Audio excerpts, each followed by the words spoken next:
Seja muito bem-vindo ao que é o primeiro episódio do Rolf Connection Podcast. Meu nome é Eric Rolf e esse podcast tem como objetivo conectar empreendedores a conteúdos, histórias motivacionais, respostas, networking, para que cada um de vocês possa seguir para o próximo nível.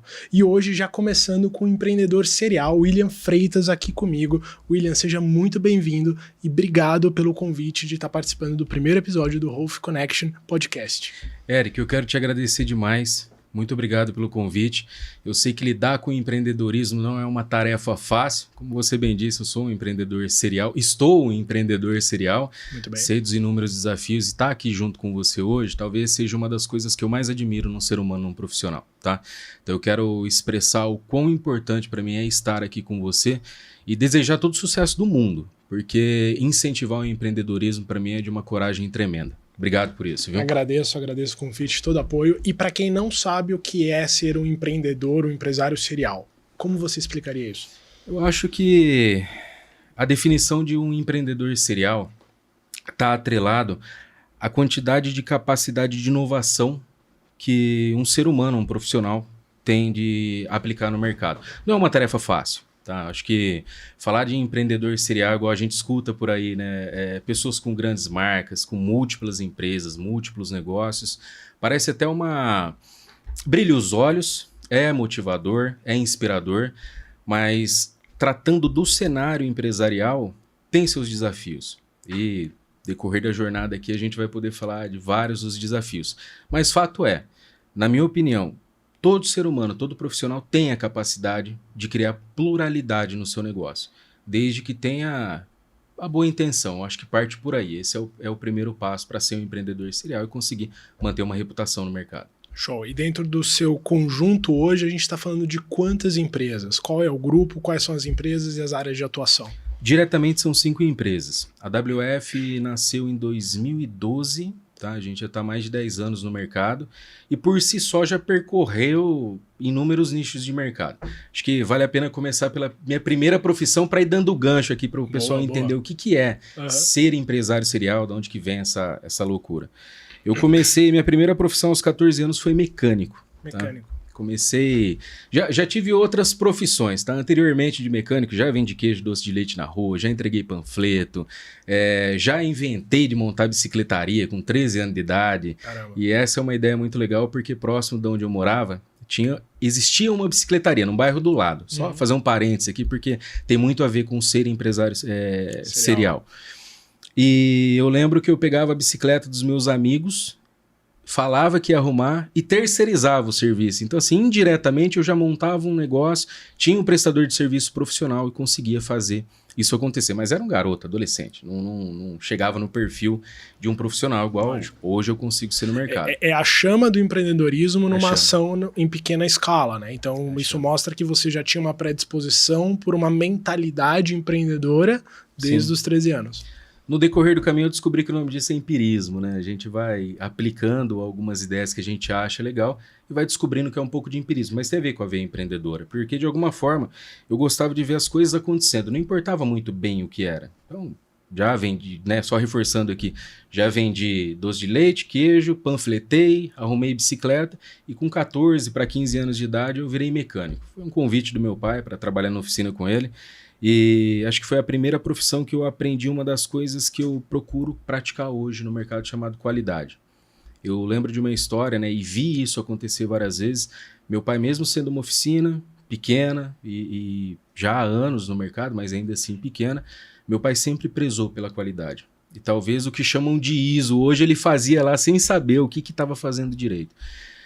Foi daí que até os 21 anos de idade, mais ou menos, eu decidi montar a WF, quando ela nasceu, nem era WF, era RF, você viu o tamanho da minha criatividade de montar a marca de empresa.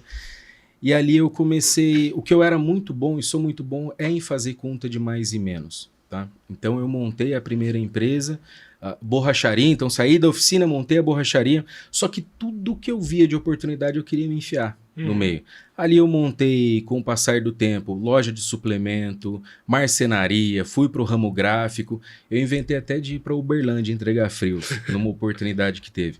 Então acho que ser empreendedor serial, né, nesse contexto, era essa pluralidade de negócios. Mas eu não fazia muita ideia do que estava fazendo. Né? Ainda era muita disposição, mas Sim. talvez sem tanto foco contínuo.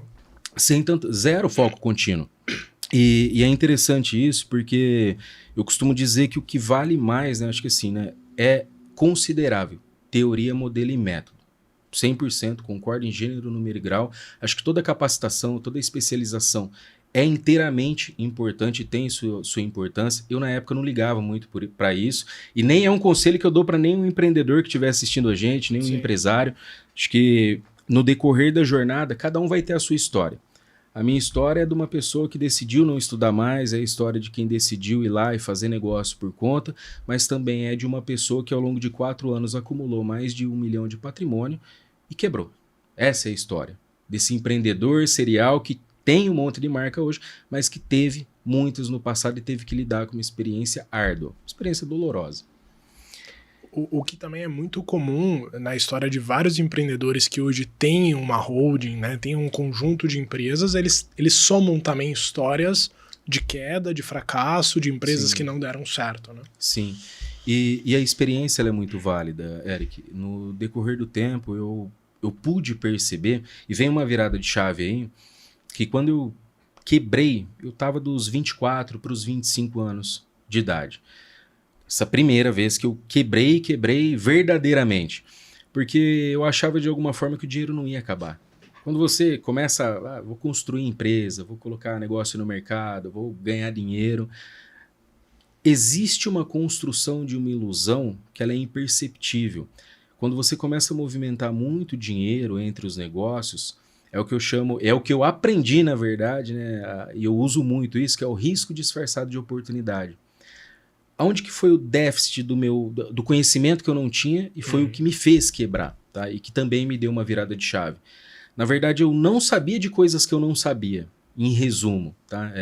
Eu acho que tem um parênteses, né? Até você que é um profissional na área de comportamento humano, especialista, principalmente no mercado corporativo, a gente já teve a oportunidade de conversar um pouco sobre isso. Eu admiro também sua jornada, acho que a primeira reunião que a gente já teve ali, eu me conectei muito com a forma como você faz o que você faz. Eu quero até fazer um parênteses aqui, se você me permite, antes de contar a história, né? Em casa, continuar a história. Tem uma das coisas que, e aí vai entrar na minha virada de chave, que é hoje a hostilização do coach, a hostilização do treinador de performance, a hostilização do consultor de negócios, tá? E na verdade foi esses tipos de conhecimento que me deu a virada de chave na minha vida. Por isso que eu admiro o que você faz, e quando a gente teve aquele bate-papo, me impressionou muito, porque a hostilização desses mercados de consultoria, de serviços e etc. acontece porque, na minha visão, é muito fácil sentar numa sala de aula, passar 1 dia, 2 dias, 1 semana, 1 mês, aprender a teoria, o modelo e o método e depois querer aplicar no mercado, mas não ter experiência. Então, onde vem minha admiração aqui, de novo, eu vou reforçar 1 milhão de vezes, é porque o seu conhecimento ele não vem atrelado só à sala de aula, só ao aprendizado, à certificação, tem experiência. Quando você me falou das empresas que você já atuou, o conhecimento em administração torna de fato possível e verdadeiro, e eu já quero falar isso abertamente, tá? Porque eu sou um admirador e respeito muito, tá? Quem atua na área de comportamento humano com seriedade, que é o seu caso. É a capacidade de entender que não é só a teoria, o modelo e o método, é a experiência. Quando a gente vai falar de finanças, de gestão, de inovação, de tecnologia, de marketing, de vendas, e aí vai, né? Processos dentro de uma empresa, minimamente eu acredito que precisa da experiência. Então essa é uma das coisas que eu me sinto honrado de estar aqui batendo esse papo contigo, porque de fato é alguém que atua na área de comportamento humano, tem um índice de performance funcional e mais do que isso, traz consigo a bagagem. Ou seja, você tem a capacidade não só de falar da teoria, do modelo e do método, mas dos desafios da aplicação, que é o principal de tudo isso. Então, desculpa fazer um merchan, mas eu precisava falar isso e eu já estava te devendo. Já vou usar, esse já feedback. Vamos recortar. Não, mas eu agradeço, eu acho que é importante isso até para outros empreendedores, porque muitas vezes a gente entra em cursos, formação, seja faculdade, seja imersão, seja mentoria, e a gente tem acesso a esse conhecimento, a esse método. Só que conhecimento e sabedoria, elas são diferentes, né? Eu digo que a sabedoria é a aplicação ideal do conhecimento. E quando eu digo aplicação, a gente está falando de ação. Uau, a gente está falando de movimento. Então não adianta eu ir lá e ler todos os livros de administração, liderança, desenvolvimento, assistir todos os workshops, anotar, ter uma bíblia de informações, se eu não começar a testar. E muitas vezes, ontem mesmo eu tive um atendimento com um empreendedor, e aí ele estava passando por uma situação de muita ansiedade, e eu trouxe de maneira extremamente simples conteúdos que ele falou: Eric, você me falando eu olho, agora é muito óbvio, mas eu não estava conseguindo pôr em prática. Eu falei, porque a sabedoria não é sobre necessariamente conhecimentos extremamente complexos e difíceis. Às vezes é o simples de você se perguntar se isso que você está analisando é uma preocupação, é um problema e como você vai resolver. São ferramentas simples de modelo mental práticos. Concordo. Que você aplica continuamente e você vai tendo resultado. E eu falo, cara, funcionou para mim, funcionou para um cliente, 2, 3, 10, 20. E aí a sabedoria no processo de condução é você saber qual modelo se adapta a qual situação. Sem dúvida. Porque às vezes você tem acesso a vários modelos e você acha que tem que encaixar todo mundo naquele modelo e, cara, aquele modelo não é funcional para todo mundo. Tem duas coisas na sua fala que tem a ver com a minha virada de chave. Até antes de aprofundar um pouco mais o que na minha opinião é ser empreendedor serial, o que é esse ecossistema da WF. E quando eu me lembro até hoje, né, quando eu passei por esse desafio na minha vida, empreendendo, é porque de fato eu só sabia fazer conta de mais e menos. Eu não entendia a complexidade que é uma empresa. E uma empresa é muito mais do que isso. E quando eu achei que eu comecei a saber o que era empresa, estava muito longe ainda, de fato.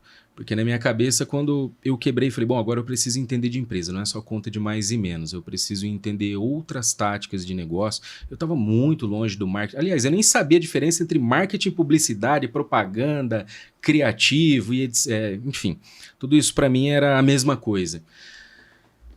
E uma virada de chave muito grande que eu tive nesse período foi quando um amigo meu me convidou para colaborar com ele em uma empreitada.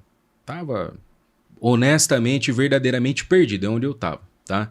Eu decidi eliminar todas essas atividades que eu tinha, de novo, conta de mais e menos e achar que o dinheiro não ia acabar.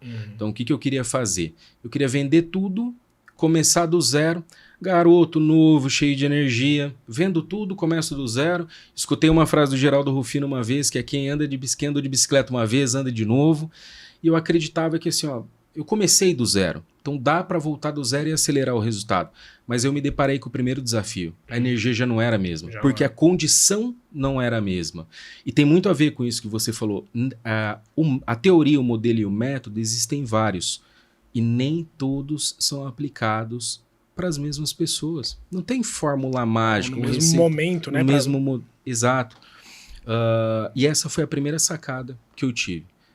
Eu me lembro que eu sentei um dia e falei, bom, tem um monte de coisa que eu não sei e coisas que eu acho que eu sei. E eu acho, a gente já aprendeu que não tem efeito nenhum na vida. Depois que a gente vai para a área do comportamento humano, a gente sabe que a maior enganação é quando a gente fala, eu acho, eu tento, eu vou pensar se dá certo, começa com esse monte de argumentação. E aí eu me lembro quando esse amigo meu me convidou para montar essa iniciativa com ele, que era no ramo gráfico, placas industriais de saída de emergência, etc. Eu falei, cara, acabei de quebrar, como assim eu vou te ajudar, né? E ele falou, cara, é por isso que você vai me ajudar. Primeiro porque assim, você quebrou e você já sabe os motivos que você quebrou, você já entendeu. Ou se não entendeu, você está entendendo. Agora você tem uma habilidade boa, que é a habilidade de articulação, de argumentação, de venda. Você tem essa capacidade de se conectar com as pessoas e gerar a venda. E eu topei a jornada. Eu me lembro que eu topei a jornada, 3 meses depois eu fechei o primeiro contrato, mais de 350 mil reais, e foi quando eu dei aquele fôlego. Só que, de novo, né, a falsa sensação de dar certo. Por quê? Deu muito certo em 3 meses. Só que os 350 mil não era meu. Eu tinha uma fatia desse bolo como representante comercial. E parcelado ainda a perder de vista, né? E as contas ainda eram maior do que esse parcelado a perder de vista.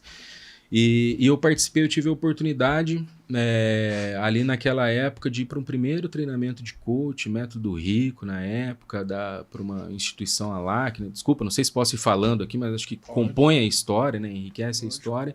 E foi a primeira vez... Se eles não me processarem, é merchan para vocês, tá? E foi a primeira vez que eu me conectei com comportamento humano. E ali ficou claro para mim que eu não entendia nada do que eu achava que eu entendia. Era tudo pura alucinação. Deixa eu até... Vai lá. Essa fase dos 24 que você quebrou a primeira vez é a sua fase mais difícil na jornada do empreendedorismo? Sim. E o desenvolvimento pessoal teve que papel e relevância para a virada de chave? 300%. E sem sombra de dúvidas. Quando eu falo que eu quebrei a primeira vez é porque eu espero que tenha sido a primeira e última também, tá? Agora, como empreendedor serial, a gente sabe que coisas dão certo e coisas não dão certo. Mas eu me lembro que eu pesava 72 quilos e quando eu quebrei eu estava com 116. Ou seja, tinha aí estresse, tinha... Compensação emocional. Compensação emocional absurda. As desculpas como reflexo na procrastinação, enfim, cara, tudo isso. Só que visivelmente eu não tinha ideia. Na verdade, quando você está nesse looping de fazer as coisas acontecer, você só acha que é só fazer acontecer. E pouco olha para dentro de você, você está o tempo inteiro. E outra, tinha um monte de gente dependendo de mim. Então, toda hora eu queria saber como que eu vou sanar um buraco, como que eu vou sanar um buraco, como que eu vou sanar um buraco. Meu peso subindo, compensação emocional num nível altíssimo. E pior, eu não fazia ideia do que era de fato aquelas questões. E foi aí, quando eu me conectei a primeira vez com o comportamento humano, eu entendi que antes de eu resolver para fora, eu preciso resolver para dentro. Só que para resolver para dentro, eu precisava entender o nome dessas coisas, entende? Porque a gente pode olhar para dentro da gente o tempo inteiro e falar, eu acho que eu tô com isso, eu acho que eu tô com aquilo, eu suponho que é isso, eu suponho que é aquilo. E aí entra as questões comportamentais. E é onde eu acredito muito que teoria, modelo e método baseado em experiência é extremamente funcional. Foi ali que eu entendi, Eric, que primeiro eu estava abdicando da minha vida e comecei a descobrir os motivos pelos quais eu estava fazendo isso, que a gente entra na questão do não merecimento, a gente entra na questão do afastamento das responsabilidades, porque com o excesso, com a carga também, é muito mais fácil a gente falar, mas isso também não deu certo por causa de A, de B, de C. A terceirização da responsabilidade. Né? É óbvio. Sem instrumento, sem ferramenta e sem entender que era aquilo que eu estava fazendo, é óbvio que eu fazia isso. E foi essa a virada de chave, porque quando eu comecei a entender, o primeiro conhecimento que me deu assim uma virada de chave chama Níveis Neurológicos de Robert Dilts, ferramenta da programação neurolinguística. Foi quando eu vi na tela. Não esqueça até hoje, tá? Ambiente, comportamento, habilidade, crença, identidade, legado e o significado de cada uma. Ali foi a virada de chave na minha vida. Ali eu entendi que as coisas precisavam ser separadas. E eu tava fazendo tudo junto. Tava pensando tudo junto. Sabe que foi essa mesma pirâmide de níveis neurológicos que definiu o meu posicionamento no começo da minha jornada como empreendedor, né? Tá. Porque a gente começa a estudar várias fontes e a gente fala, tá, mas eu sou o quê? Eu sou um palestrante? Eu sou coach? Eu sou painelista? Eu sou escritor? Que raios eu sou? Né? E aí eu fui para as pirâmides e falei, cara, qual é a identidade que abraça tudo? E eu comecei como especialista no desenvolvimento do potencial humano. Aliás, é a minha pós-graduação, então eu podia utilizar esse termo. E aí chegou um momento que eu bati o meu teto. A agenda, tipo assim, tô fazendo mais do mesmo, 100% no operacional.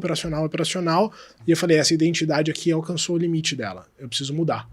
E aí, final de 2022 para 2023, eu falei, eu vou ser um empreendedor na área do desenvolvimento pessoal. Boa. Aí já ampliou meu sistema de crenças. Não vai dar para aprofundar aqui, obviamente, mas você tá entendendo. Sim. Ampliou meu sistema de crenças, mudou minhas capacidades, mudou meus comportamentos, mudaram os meus resultados. Comecei a criar o workshop, o evento, não sei o que. Conversando com você, um serial, ou seja, tem 5 empresas. Falei, por que eu não começo a pensar como seria o Eric como um empreendedor serial? E disso, deste questionamento, surge a ideia de que vai ter o Eric profissional, vai ter a consultoria do Eric com outro nome futuramente, e vai ter a parte de desenvolvimento, que é o evento e o podcast. Perfeito. E aí você começa a criar um ecossistema, me corrija se eu estiver errado, é isso, onde você fornece serviços em formatos diferentes, muitas vezes complementares, e você acaba criando, por causa da mudança de identidade, olha que louco isso, soluções e resultados totalmente diferentes na sua vida. E olha que genial que você acabou de falar. É um estado comportamental. É uma alteração de estado comportamental. Tem mais algumas. Tem mais duas coisas também. Não vai dar tempo de falar Lógico. tudo aqui, mas é legal o que você falou, Eric, porque além de eu entender sobre níveis neurológicos e olhar para dentro de mim e começar a separar os meus problemas, e de novo, né? A gente vai aprender assim, substituir a palavra problema por desafio. Aqui a gente vai falar, se me permitir, a palavra problema, a palavra difícil, para simplificar o momento ali dos acontecimentos. Mas eu aprendi que assim, cara, o problema ele ia continuar. Eu ia dormir, eu ia acordar, eu ia batalhar no outro dia para conquistar meu resultado. O problema ia continuar, é simples assim. O problema não dorme. Eu dormia quando conseguia. O problema não. E foi aí que eu aprendi a primeira coisa sobre ser empreendedor. Você tem que ser bom em ter 3 soluções para cada problema. E tem que ser rápido. Essa, se qualquer um me perguntar, William, empreendedor... Qual a sua dica para cara, empreendedor tem que ser bom em quê? Ele tem que ser bom em farejar problema. Você tem que ser bom em sentir cheiro de problema. O maior desafio que eu vejo no mercado, no empreendedorismo, é que basta mudar o clima a tempo, as pessoas se assustam. Eu dou consultoria há anos também, uma das nossas atividades está relacionada à consultoria 360, gestão. Eric, eu estou para te falar que assim, 9 em 10, eu não vou nem falar 10 em 10, mas 9 em 10 não pode ver a chuva mudar o tempo, já se assusta e mergulha para dentro do problema e, cara, vai viver aquilo 1 minuto, 2 minutos, 10 minutos, 1 milhão. William, qual que é a dica? A dica é o seguinte, seja bom em farejar problema, não se intimide com o problema. Muito pelo contrário, seja apaixonado, apaixonada por farejar problema. Tenha um bom tino para isso. Enfrente isso. Enfrente olhando para a solução, tá? Porque isso de fato é o que vai fazer se transformar. A gente vai acordar e vai dormir, vão existir problemas de várias naturezas. Segunda coisa, entrou no problema? Pergunte-se, essa natureza eu controlo? Porque às vezes a gente não controla. E aí é melhor abrir mão, mas a gente fica refém do problema em algum momento, e a hora que você faz a pergunta, fala, cara, eu controlo essa natureza? Tá no meu controle? Dá para fazer alguma coisa? Se não tá, tá resolvido. Deixa eu focar onde eu posso e procurar soluções. É isso. E esse é o gancho dos aprendizados na área de comportamento humano, um dos que eu mais... Aí entra também esse segundo ponto que mais me deu propriedade, que era abandonar os problemas que eu não controlo. Não é fugir, não. Sim. Tá? É abandonar os problemas que você não controla. Abandonar em que sentido? Cara, eu não controlo esse problema. Vida que segue. Eu vou resolver o que eu consigo resolver, e enquanto isso eu vou pensando 3 soluções para esse que eu ainda não controlo. Eu costumo dizer assim que a gente precisa se desconectar emocionalmente do problema. Então a gente tem que olhar para a situação como observador.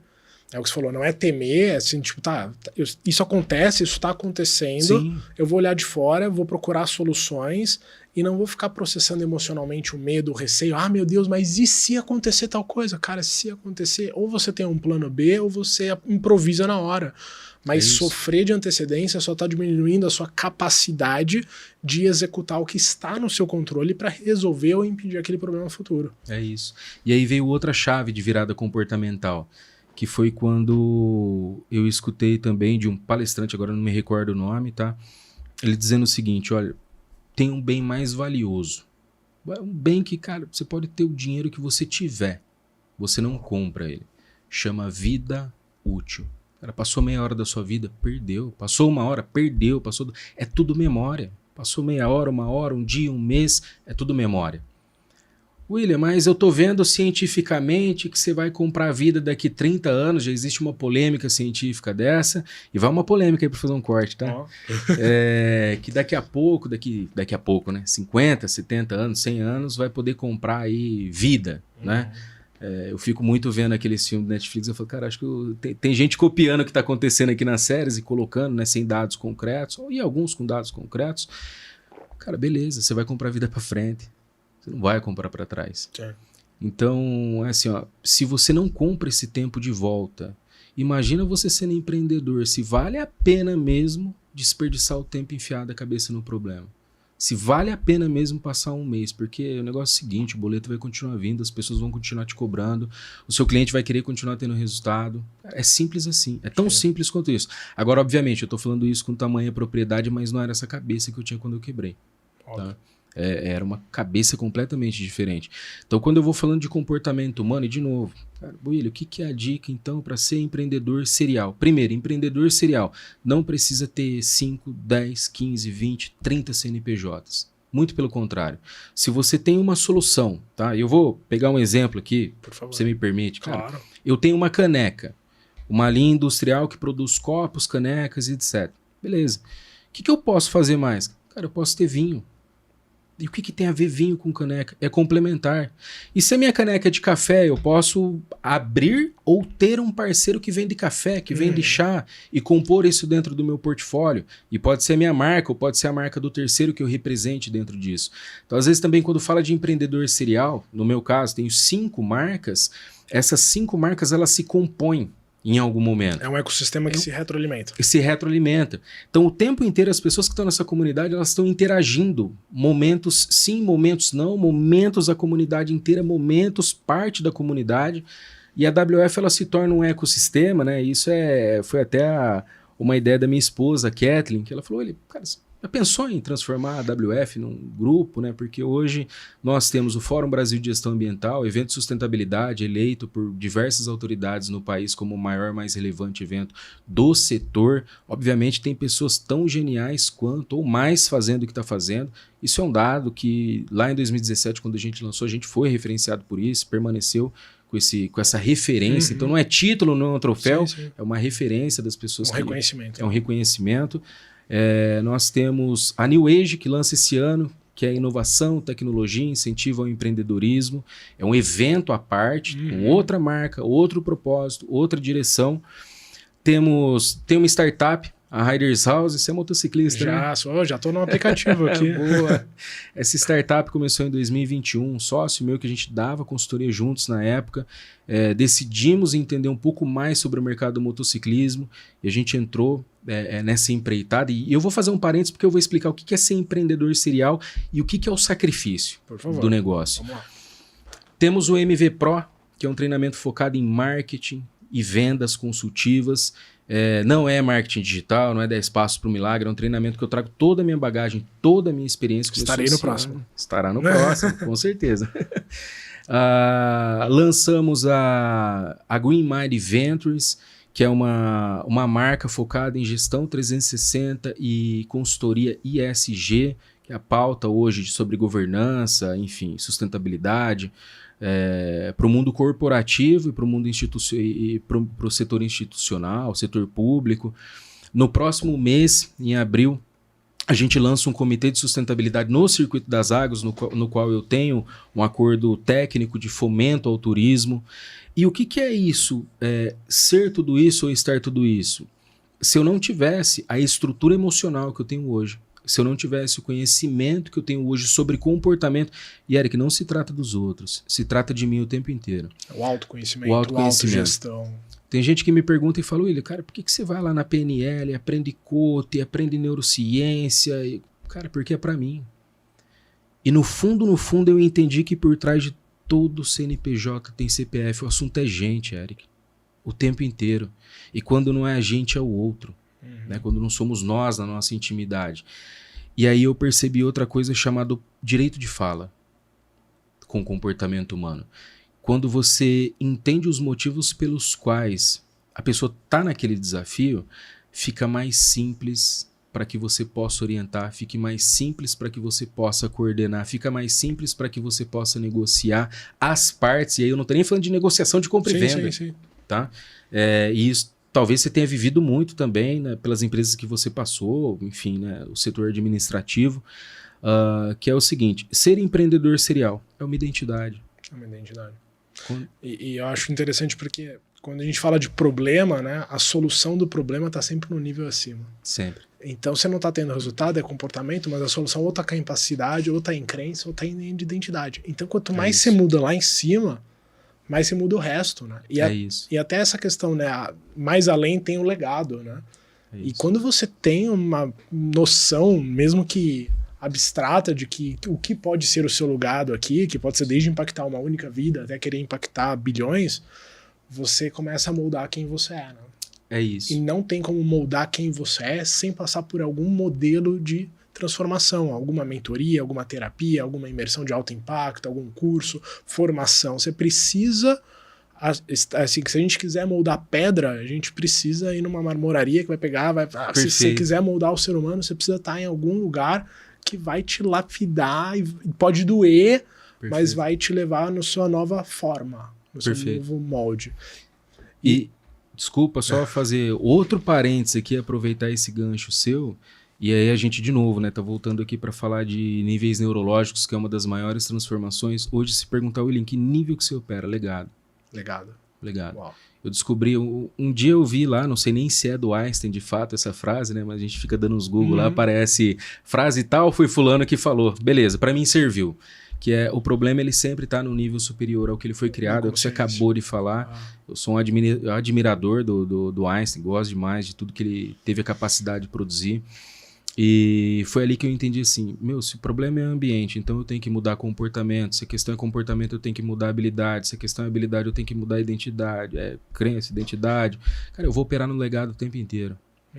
O que interessa para mim, assim, perdão da palavra, mas eu sou tarado em resultado. Em resultado, é a única coisa que me importa, Eric.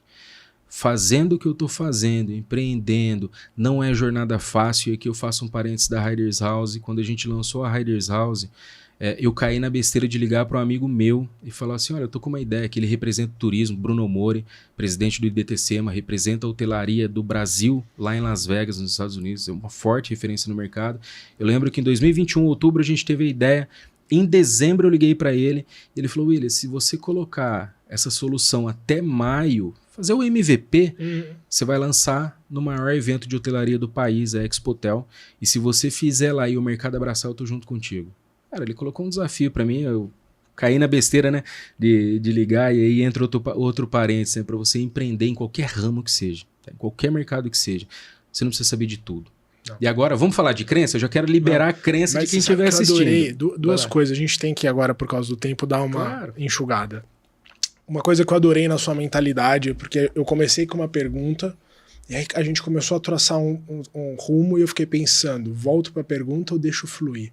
E a pergunta inicial é essa, apresente suas empresas. E no final você, de alguma maneira, lembrou e você apresentou suas empresas. Sim. E isso mostra que a cabeça, talvez de um serial, ele tem essa habilidade de saber migrar e voltar. Você manteve o foco, mesmo que a gente trouxe outros pontos tão importantes quanto, às vezes até mais, e você conectou tudo isso agora no final. Né? Você ia falar da frase do você não precisa saber de tudo, precisa saber do telefone. É isso. Meu pai falava isso. E uma vez eu falei isso para uma professora de administração e ela respondeu, esse cara vai roubar o seu lugar no mercado de trabalho. Eu falei, nossa, não acredito. Para. Se você não precisa saber de tudo, você precisa conhecer network, você precisa saber quem sabe para te orientar, para te ajudar e contratar essa pessoa. Não é que ele vai roubar o seu lugar no mercado. É isso. E eu torço todo dia para que tenha alguém melhor que eu em alguma área, Eric. O negócio é o seguinte... Ou você é empreendedor, ou você é o emprescravo. Tá? Adorei isso. Cara, isso é o que eu era quando eu quebrei. Eu chamo de síndrome do CLT. É isso aí. Eu montava negócio, conta de mais e menos, achava que dava certo. Essa história da Riders House tem um pouco a ver com isso também. Quando a gente lança uma startup, eu não dou e nem atribuo tarefa para ninguém, Eric. Eu pego de ponta a ponta o negócio e arrisco. Cara, em menos de um ano... A gente saiu de uma ideia, de um MVP, lançamos na hotelaria, aprovaram, nos tornamos parceiros oficiais do SICAP para fomentar o turismo. Eu já estava no governo de estado falando sobre fomentação de turismo de moto pelo Brasil afora. A gente está caminhando com esses acordos. Sou parceiro estratégico do Circuito das Águas e agora a gente está abrindo acesso de Itaqueri. Agora o negócio é o seguinte, e até para encurtar a minha fala. Quer ser empreendedor? Cara, topa seu sacrifício. Tem a ver com isso. Bom. Isso tem a ver com o que eu falei, não fuja do problema. E última pergunta que eu quero te fazer. Considerando tudo isso que você mostrou disposição, você mostrou capacidade, você mostrou foco, você mostrou sacrifício. Qual é o seu maior diferencial hoje como empreendedor? Estrategista. Eu aprendi que, cara, empreender tem a ver com isso. E demorou, Eric. Demorou para entender que esse empreendedor ele tem que ser estrategista, ele tem que ter o telefone de quem sabe fazer. E ele tem que ter um bom relacionamento. E ter um bom relacionamento é uma estratégia. E depende de network. E fazer network não é só ficar trocando cartão. Fazer network não é só ficar tirando foto. Fazer network não é só falar eu conheço fulano, Bertrano, ciclano. Trocar cartãozinho. Você tem que ser estratégico. Eu acabei de vir de um evento com mais de 60 pessoas, pessoas de muita relevância. Eu mirei 2, o coffee foi de 15 minutos. Eu gastei 7 minutos com cada um e saí com 2 boas parcerias dali. E às vezes a gente, cara, vou fazer network, vou em todo evento, vou dar cartão para todo mundo, cara. Um deles foi me dar o cartão, eu falei, anota meu WhatsApp, me manda um oi, a hora que eu chegar no escritório eu vou falar contigo, porque se eu pegar seu cartão vai pra gaveta. Honestidade. Sim. Seja direto, seja prático, seja objetivo e mais, seja estratégico. Show. Essa é a mensagem. William, obrigado. Adorei o primeiro podcast com a sua presença. Com certeza também aprendi. E acho que quem assistiu ou vai assistir também vai tirar boas conclusões. Espero que o podcast, assim como você no seu legado, eu no meu, possamos conectar as pessoas ao próximo nível dela. Que às vezes é pessoal, às vezes é profissional, às vezes é financeiro. Mas de coração, obrigado por essa participação, por esse seu tempo, por essa conexão. E caso queira deixar aí também seus quero deixar redes, assim. Contatos, agradecimentos. Quero deixar, mas não tem nada a ver comigo a mensagem que eu vou deixar. O assunto aqui sobre empreendedorismo foi falar sobre comportamento humano. Então, para você que está assistindo, acompanhe o trabalho do Eric Rolf. O que ele acabou de falar aqui sobre a extensão que ele está fazendo dos negócios dele, eu tenho certeza que vai impactar diretamente. Se você é empreendedor, empreendedora de fato, quer subir para o próximo nível, conecte-se com pessoas interessantes e relevantes. Por fim, obrigado, irmão. Eu que agradeço. Obrigado por isso e sucesso na sua jornada. Tamo junto. Obrigado. Valeu.